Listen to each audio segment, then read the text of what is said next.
मेरी आवाज आ रही है?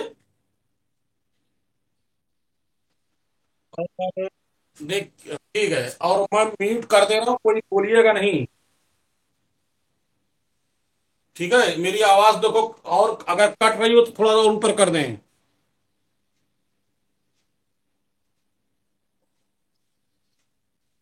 ठीक है, अब कट कट तो नहीं रहा है? चलिए ठीक। देखिए कल मैंने ये देखिए मैंने कल पढ़ाया था आप लोग को। ये लास्ट लाइन थी, आज यही लास्ट लाइन पढ़ाएंगे जो गलती कल हो गई थी। देख रहे हैं? ये लाइन थी लास्ट लाइन। कौन कौन आ गया है? स्नेहा है, घनश्याम है, अमित है, अश्वनी है, महेश। चलिए ओके। तो सब तैयार अगर है तो क्लास 4 बजे ही रखी जाए, अगर कोई दिक्कत ना हो। सुबह के बजाय अगर हम 4 बजे रखें। चलिए मैं मैसेज करूंगा, ठीक है। हाँ, रिकॉर्डिंग लगा दी है, मैसेज करेंगे आपको। अब कोई बोलिएगा नहीं। हाँ,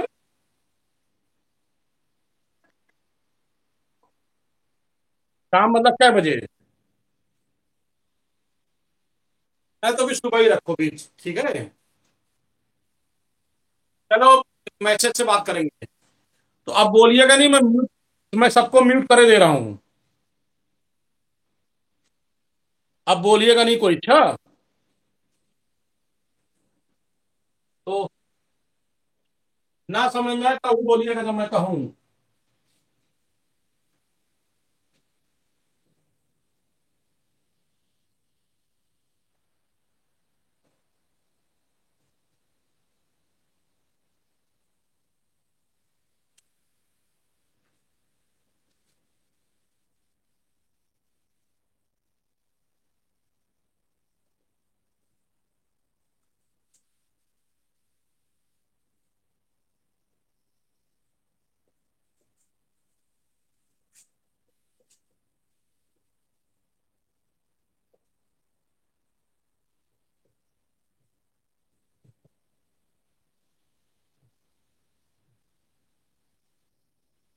चलिए, ये है। थोड़ा सा म्यूट कर देता हूँ आप लोग को। आप लोग डिस्टर्ब कर रहे हो।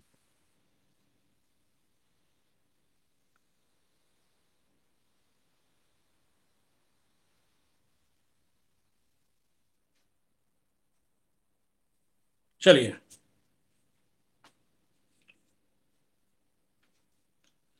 क्लास शुरू करते हैं।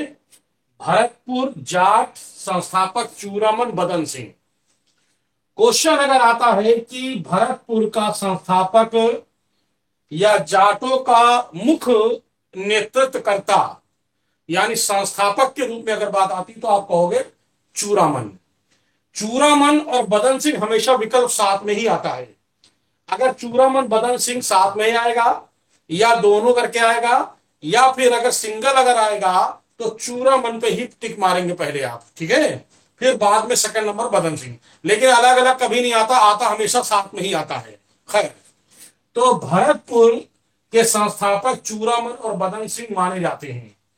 वास्तव में ये क्या थे? ये जाट थे।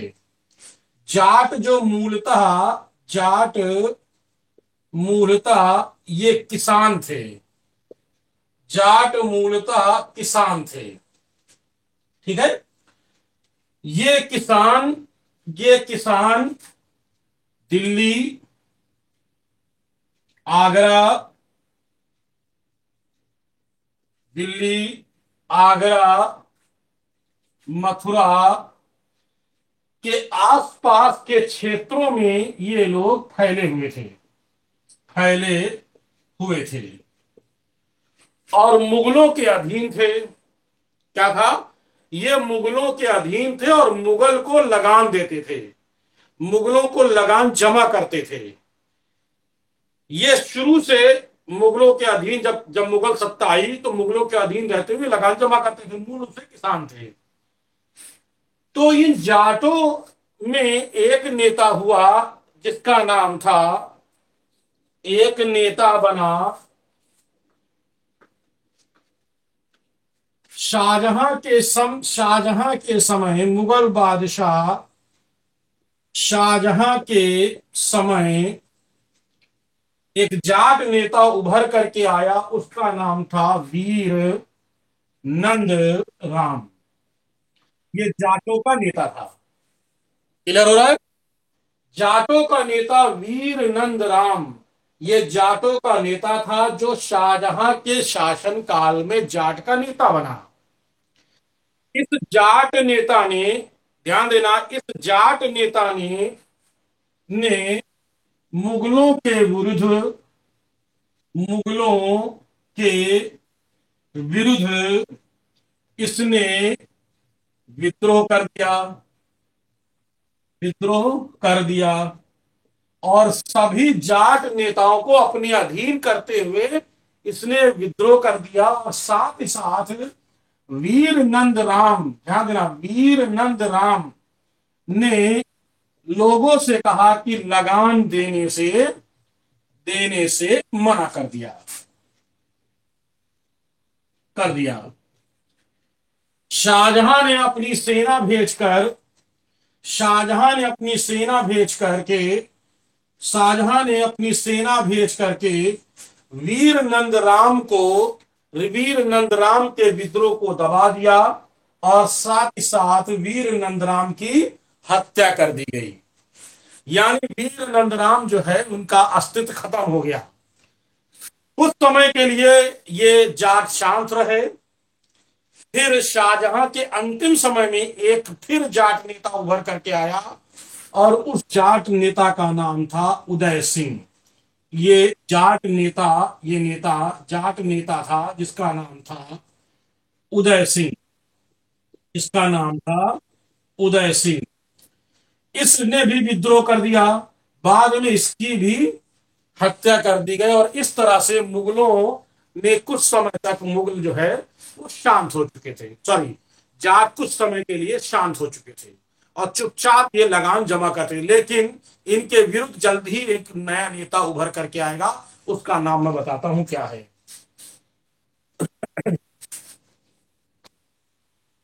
इस तरह से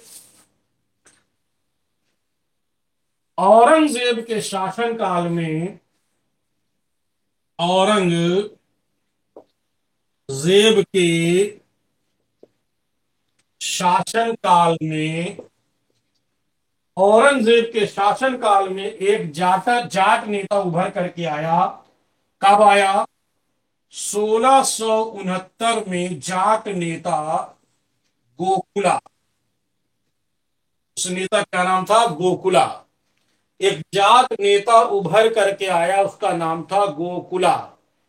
इसे इसे गोकुल सिंह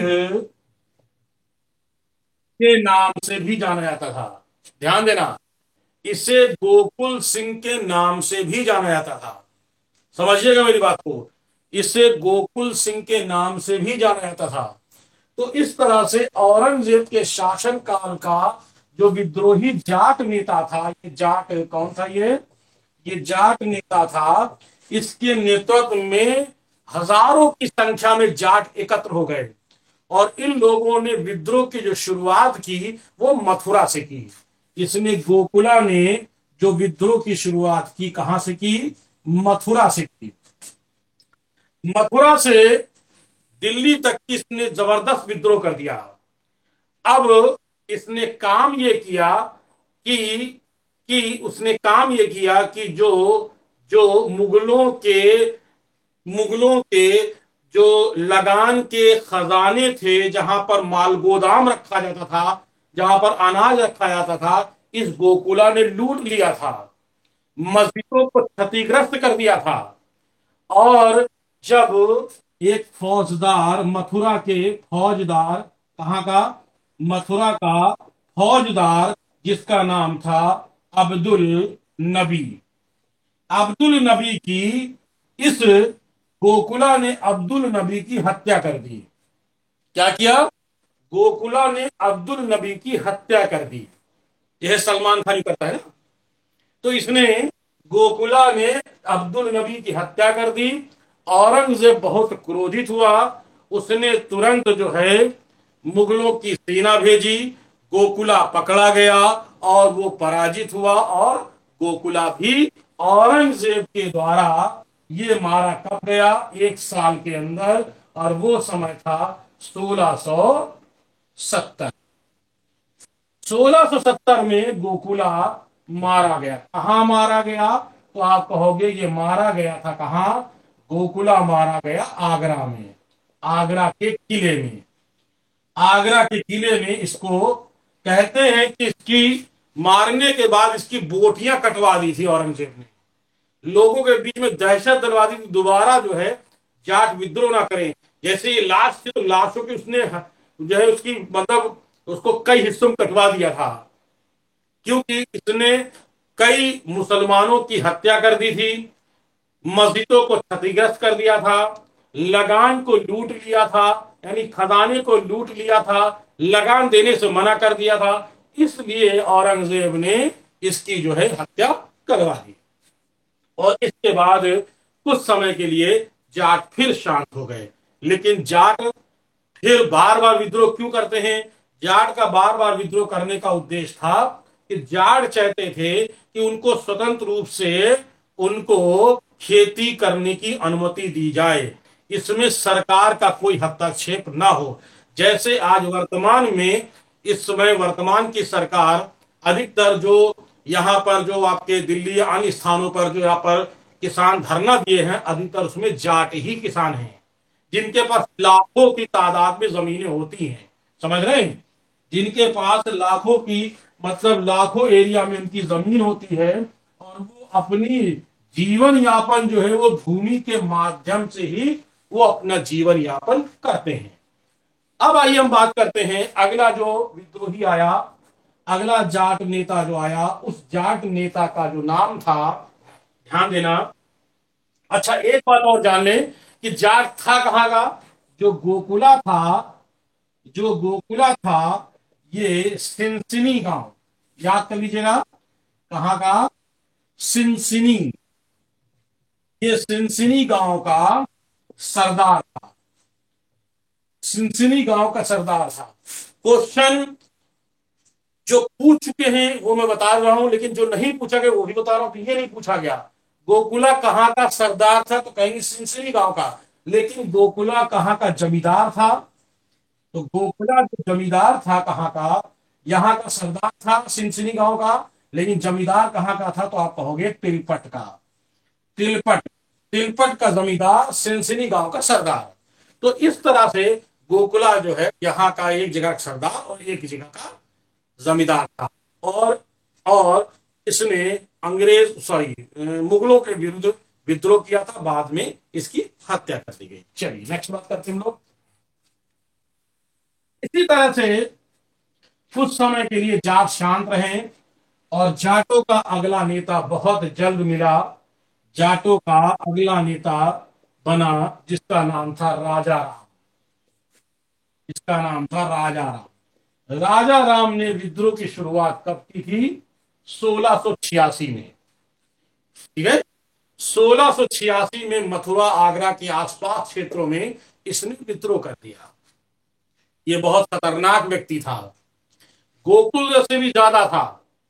इसने क्या किया कि छुप करके छापा मार पद्धति से ये जो है मुगलों को मारता था। कुल मिलाकर के राजा राम ने विद्रोह किया, कई जगह पर लूटपाट की, और इसी तरह से लूटपाट करते हुए राजा राम पहुंचा आगरा के निकट। आगरा के निकट एक स्थान है जिसका नाम है सिकंदरा। सिकंदरा या सिकंदराबाद, ठीक है। तो यहां पर क्या है? यहां पर मुगल बादशाह अकबर, अकबर महान की का मकबरा है। यहां पर अकबर महान ही था, अकबर महान का मकबरा है। राजा राम पहुंचा यहां सिकंदरा अकबर के मकबरे में। कब पहुंचा? तो कहेंगे 1688 में। 1688 में राजा राम पहुंचा। राजा राम ने अकबर के मकबरे को लूट लिया। इसने क्या किया, राजा राम ने, इसने अकबर के मकबरे को,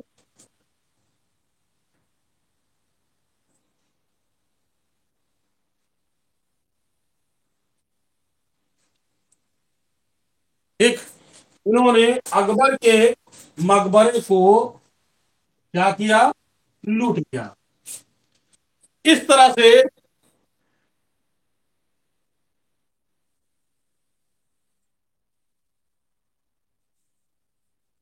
अकबर के मकबरे को लूट लिया।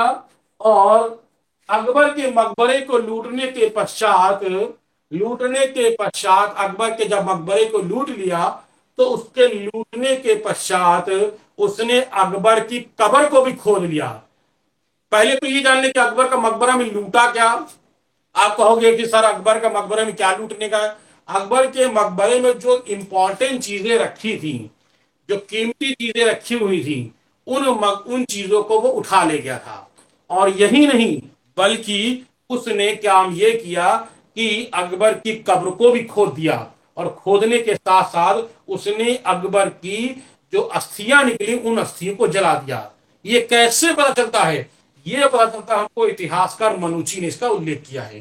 किसने उल्लेख किया है, तो आप कहोगे, इसको आप नोट करके लिख लीजिएगा, इसको नोट करके लिखिएगा आप लोग, ठीक है, नोट करके लिखिएगा इसको, ठीक है। मनुची इतिहासकार मनुची के अनुसार, ठीक है, राजा राम ने, जाट नेता राजा राम ने अकबर अकबर की अस्थियों को जला दिया था। ये नोट करके लिख लीजिए, क्वेश्चन कई बार पूछा गया है, कई बार क्वेश्चन पूछा गया है, नोट करके इसको लिख लें कि अकबर की अस्थियों को इसने जला दिया था। ठीक है,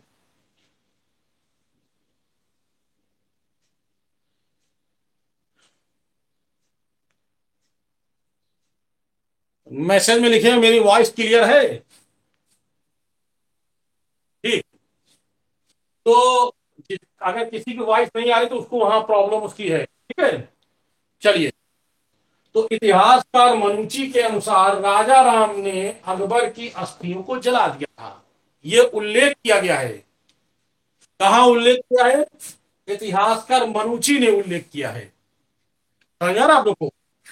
तो इस तरह से अकबर ने, इतिहासकार मनुची ने इसका उल्लेख किया है। चलिए आगे बढ़ते हैं। जब इस बात को औरंगजेब को पता चली जब इस बात को औरंगजेब को पता चली, तो औरंगजेब ने, ध्यान देना, औरंगजेब ने राजा राम को गिरफ्तार करवा करके उसकी हत्या करवा दी और उसकी खाल में भूसा भर दिया। समझ रहे हैं? तो इस तरह से मैंने ये देखा कि जाटों ने लगातार विद्रोह किया। और विद्रोह का सिर्फ कारण ये था, लगान। क्वेश्चन अगर आता है कि जाट विद्रोह क्यों कर रहे हैं, तो आप कहोगे जाटों के विद्रोह करने का सिर्फ एक कारण है, लगान। लगान में यानी सरकार के द्वारा सुविधाएं न मिलना और लगान को जबरदस्ती वसूल करना ही इस विद्रोह का कारण था। ठीक है, इस विद्रोह का कारण था। अगर किसी को कोई बात समझ में नहीं आती, मैंने म्यूट कर दिया है, तो आप मैसेज पे लिख दें कि सर ये प्रॉब्लम है। नहीं तो चुपचाप क्लास सुनिए, डिस्टर्ब हो रही हमको भी, आपको भी डिस्टर्ब हुई। और अगर हम बार बार अगर आवाज सुनेंगे तो हम फिर डिस्टर्ब हो जाएंगे, तो आपको क्वालिटी नहीं मिल पाएगी, ठीक है ना।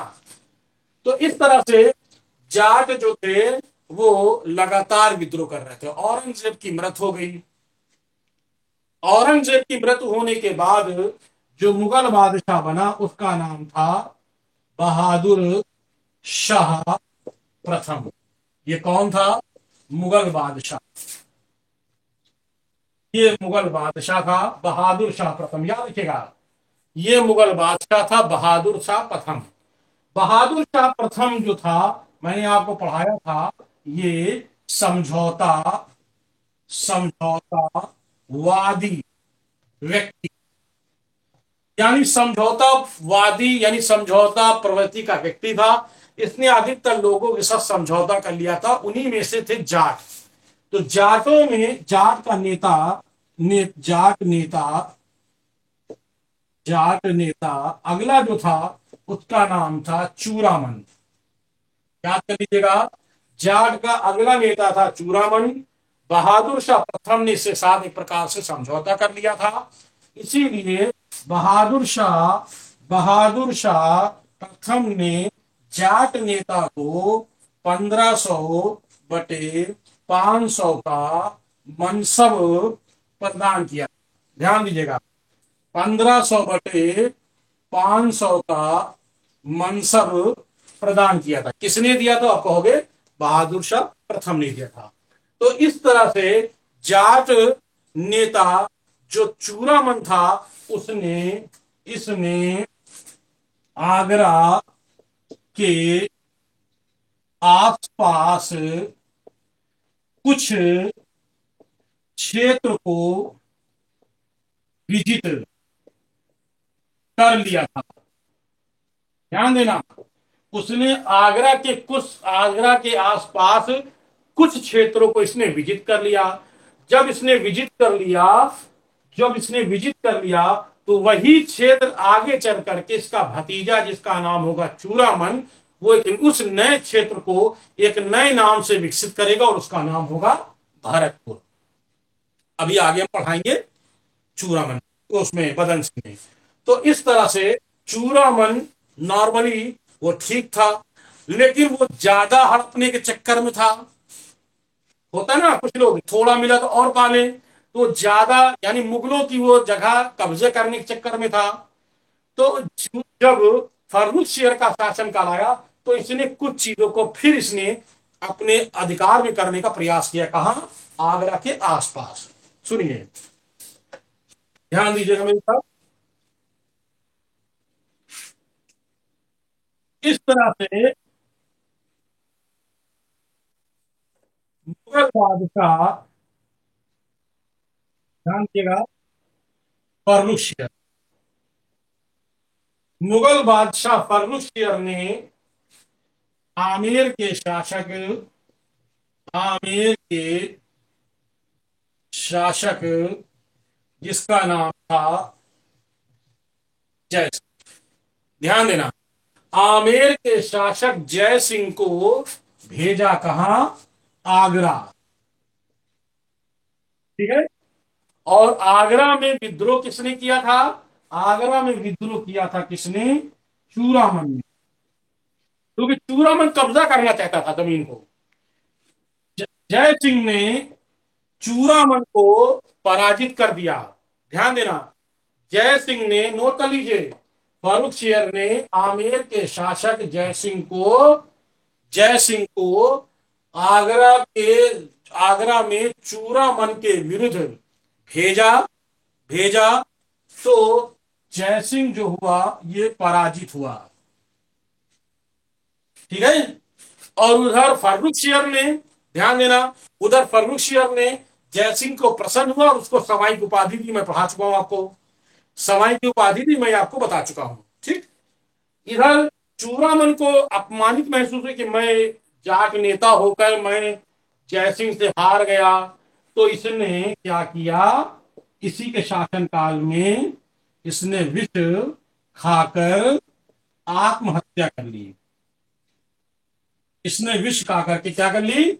इसने आत्महत्या कर ली। और इस तरह से जाटों का अगला नेता चला गया और उस नेता का नाम था चूरामन। चलिए आगे लोग बढ़ते हैं। जाटों का अगला नेता चला गया, उसका नाम था चूरामन।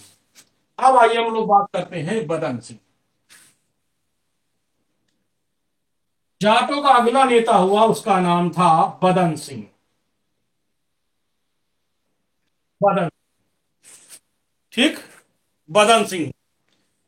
अब जाटों का नेता जब अगला बदन सिंह हुआ तो बदन सिंह ने सबसे पहले इसने भरतपुर की स्थापना की। वह क्षेत्र जिस पर चूड़ामन ने अधिकार किया था। और ये कौन था? बदन सिंह। बदन सिंह चूड़ामन का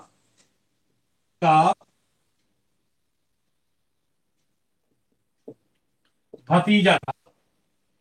इसने भरतपुर की स्थापना की और साथ ही साथ भरतपुर में एक, नंबर 2 आगरा में, नंबर 3 कुंभेद में, स्थान का नाम है ये कुंभेद में, नंबर 4 दीग में, ये राजस्थान में चले गए हैं। यानी 1 2 3 4 इन चारों स्थानों पर इसने स्थापित कराए थे क्या? किले स्थापित किया, स्थापित क्या किया इसने? चारों स्थानों पर इसने किला स्थापित कराया। ध्यान रखना, इसने चारों स्थानों पर किला बनाया और अपनी सत्ता स्थापित की। जब इसकी कुछ शक्ति बढ़ने लगी तो लगभग, शायद डेट है वो मेरे ख्याल से 23 नवंबर 1722 में, ठीक, 23 नवंबर 1722 में। जल्दी कमेंट करके मुझे बताएं कि 1722 में मुगल बादशाह कौन था। जल्दी कमेंट करके बताएं मुझे। 23, कमेंट करिए। 23 नवंबर 1722 में कमेंट करें, कमेंट। तुम्हारी आवाज डिस्टर्ब हो रही है।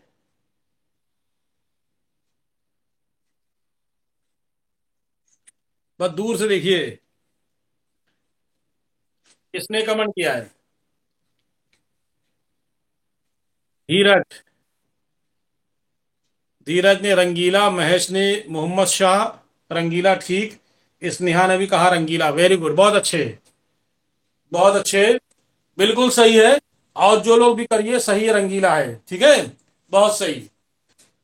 तो 23 नवंबर 1722 में, ठीक, 23 नवंबर, लग रहा अभी आप डिस्टर्ब कर रहे हैं, ठीक। 23 नवंबर 1722 में जय सिंह, 23 नवंबर 1722 में जय सिंह ने खून, जय सिंह ने खून छावनी, कहां बुलाया? आगरा के पास थून छावनी, थून छावनी में बुलाया। किसको बुलाया था? बदन सिंह को बुलाया। जय सिंह ने थून छावनी में बदन सिंह को बुलाया। बदन सिंह, बदन सिंह को बुलाया और बदन सिंह आए। जय सिंह ने, ध्यान देना, जय सिंह ने इनको ठाकुर, कौन सी उपाधि? ठाकुर की उपाधि, याद रखिएगा कौन सी उपाधि है? ठाकुर। जय सिंह ने इन्हें ठाकुर की उपाधि प्रदान की और साथ में ठाकुर की उपाधि तथा सिर पर पगड़ी बांधी। किसने बांधी? याद कर लीजिएगा, जय सिंह ने। जय सिंह ने इसको शक्तिशाली समझा और जय सिंह ने थूम छावनी में बदन सिंह को बुलाया, इसे ठाकुर की उपाधि दी तथा सिर पर पगड़ी बांधी। समझा आप लोग को? सिर पर पगड़ी बांधी और इससे जय सिंह प्रसन्न हुआ। इसके बाद मुगल बादशाह ने उसको बुलाया, ध्यान देना।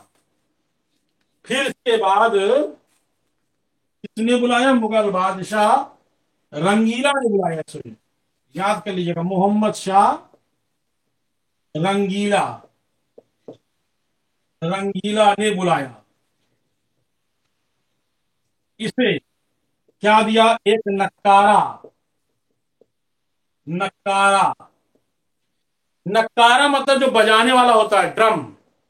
इसे एक नक्कारा भेंट किया और क्या भेंट किया? पंचरंगी, पंचरंगी झंडा, पंचरंगी नक्कारा, पंचरंगी झंडा, और एक उपाधि भी दी। ठीक है, पंचरंगी झंडा, और नंबर 3 ब्रज कीर्ति। याद कर लीजिएगा, ब्रज कीर्ति, नक्कारा, पंचरंगी झंडा और ब्रज कीर्ति, ये क्या है की उपाधि। ये उपाधि दी और ये दोनों भेंट किया। किसने दिया? मोहम्मद शाह रंगीला ने। समझ लीजिएगा, बहुत इंपॉर्टेंट है। मैंने क्या कहा? मोहम्मद शाह रंगीला ने बुलाया, इसे नक्कारा भेंट किया, पंचरंगी झंडा भेंट किया, और ब्रज कीर्ति की उपाधि, याद रखिएगा, ब्रज कीर्ति की उपाधि। और इसी समय, नोट कर लीजिए, इसी समय, ध्यान देना मेरी बात को, इसी समय बदन सिंह ने जाटों का पताका चिन्ह जारी किया। और जाटों का पताका चिन्ह था शेर और गाय। शेर और गाय, ये दो चिन्ह होते थे इनके। नोट करके लिखिएगा इसको, इसको नोट करके लिखिएगा, इसको नोट करके लिखिए। समझ रहे हैं आप लोग?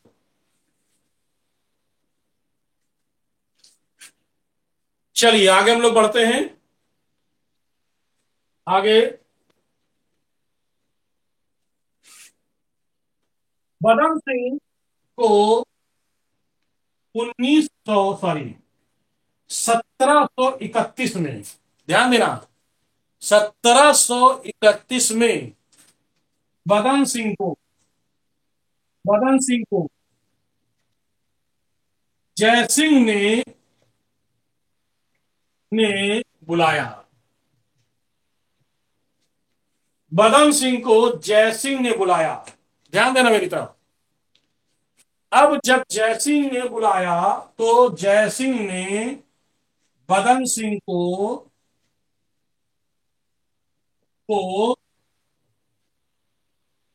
राव की उपाधि, कौन सी? राव की उपाधि से सम्मानित किया। कौन सी उपाधि? राव की उपाधि से सम्मानित किया था। जय सिंह ने राव की उपाधि से सम्मानित किया था। ध्यान देना मेरी बात को, बदन सिंह ने को जय सिंह ने राव की उपाधि से सम्मानित किया। इसके अलावा बदन सिंह जो था, ये कवियों को, कवियों को आश्रय भी देता था, कवियों को आश्रय भी देता था। और इसके समय प्रसिद्ध कवि मथुरा से आए थे, ठीक है, आश्रय देता था। प्रसिद्ध कवि मथुरा से आए, उनका नाम था सोमनाथ। सोमनाथ, प्रसिद्ध कवि सोमनाथ इसके दरबार में आए थे। और इसके पुत्र, ध्यान देना, इसके पुत्र सूरजमल के शिक्षक भी नियुक्त हुए थे। ये सूरजमल के, ये सोमनाथ, ये कौन थे? कवि थे, कवि थे। सोमनाथ शिक्षक भी बने थे। शिक्षक बने, किसके बने? पुत्र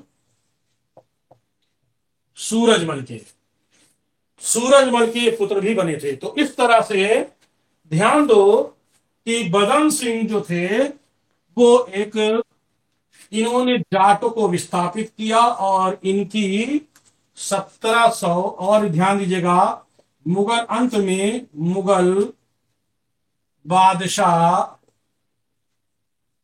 अहमद शाह, मोहम्मद शाह रंगीला का पुत्र अहमद शाह ने बदन सिंह को राजा की उपाधि, नोट कर लीजिएगा, कौन सी उपाधि दी थी?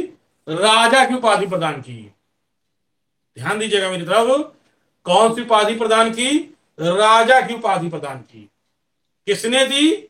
मुगल बादशाह अहमद शाह ने दी। क्लियर है? इसी तरह से एक और था, जो नादिर शाह का, जो ईरान का था, नादिर शाह का सेनापति, जिसका नाम था अहमद शाह अब्दाली। ठीक है, कौन था? अहमद शाह अब्दाली। अहमद शाह अब्दाली ने बदन सिंह को, बदन सिंह को दिया था, उपाधि दी थी, कौन सी? राजा महेंद्र की उपाधि। कौन सी उपाधि दी थी? राजा महेंद्र की उपाधि प्रदान की। तो याद रखिएगा दोस्तों, ध्यान रखिएगा, राजा महेंद्र की उपाधि किसने दी थी? अहमद शाह अब्दाली। ठीक, चलो, ये हो गया आपका बदन सिंह। लेकिन बदन सिंह की मृत्यु हुई थी, बदन सिंह की मृत्यु 1745 में इसकी मृत्यु हुई। किसके कारण? नेत्र रोग के कारण। याद कर लीजिएगा, नेत्र रोग के कारण बदन सिंह की मृत्यु हो गई थी। ठीक, तो चलिए आगे हम लोग बढ़ते हैं। अगला नेता आता है सूरजमल।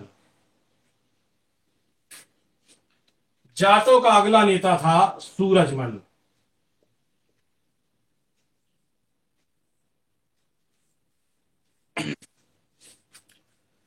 जाटों का अगला नेता था सूरजमल। सूरजमल के बारे में कहा था कि इसने जाट क्षेत्र सर्वाधिक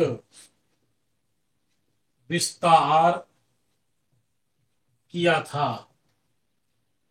ध्यान देना, जाट क्षेत्र, जो सूरजमल ने जाट क्षेत्र सर्वाधिक विस्तार किया था, इसलिए ध्यान देना, इसलिए सूरजमल को जाटों का अफलातून या प्लेटो कहा जाता है। यह भी क्वेश्चन आता है, कई बार पूछा गया है, जाटों का अफलातून या जाटों का प्लेटो किसे कहते हैं? तो याद रखिएगा, उसका नाम है सूरजमल। उसका नाम है सूरजमल। तो इस तरह से जाटों का अफलातून या प्लेटो कहा जाता है। तो आप याद रखिएगा, सूरजमल। चलिए आगे हम लोग बढ़ते हैं। अगला जाट जो नेता आया, उसका नाम था जवाहरमल।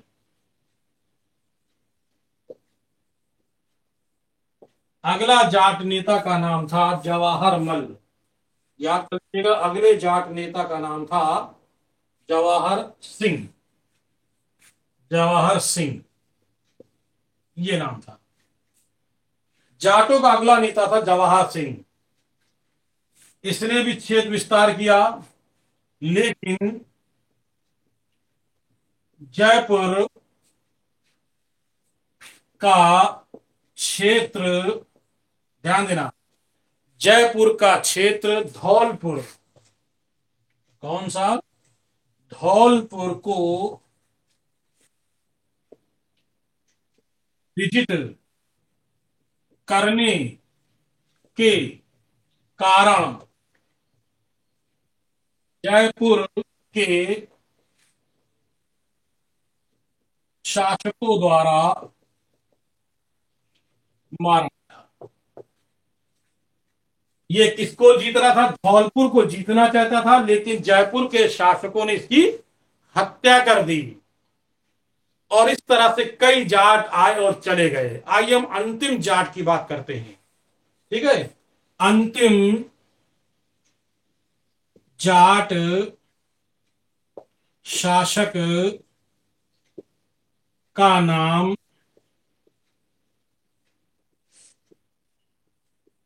रणधीर सिंह था। 1805 में कंपनी सरकार ने, यानी ईस्ट इंडिया कंपनी सरकार ने जाट क्षेत्र को अपने साम्राज्य में मिला लिया था। मैं फिर बोल दे रहा हूं, ध्यान दीजिए। मैंने कहा कि अंतिम जाट शासक का नाम रणधीर सिंह था।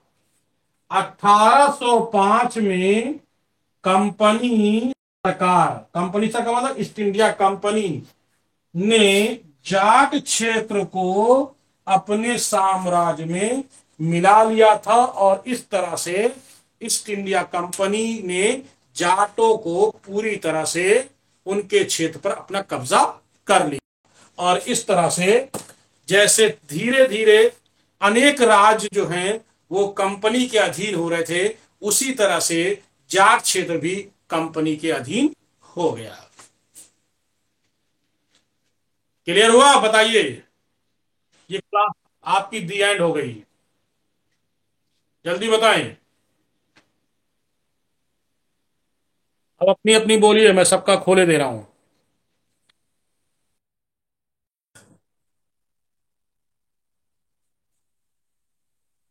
स्क्रीनशॉट का है, किसका लेना है? हाँ?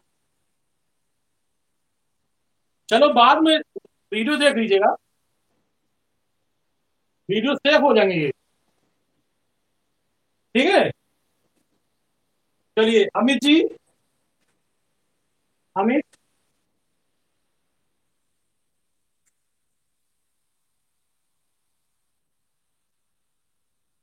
अमित। घनश्याम। क्लियर है ना सब? महेश।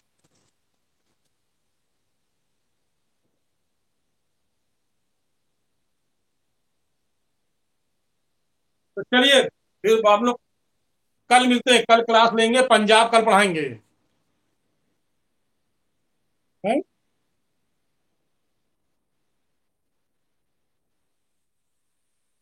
अभी मैसेज करेंगे हम। ठीक, मैसेज करेंगे। भेज देंगे आज भेज देंगे, अभी।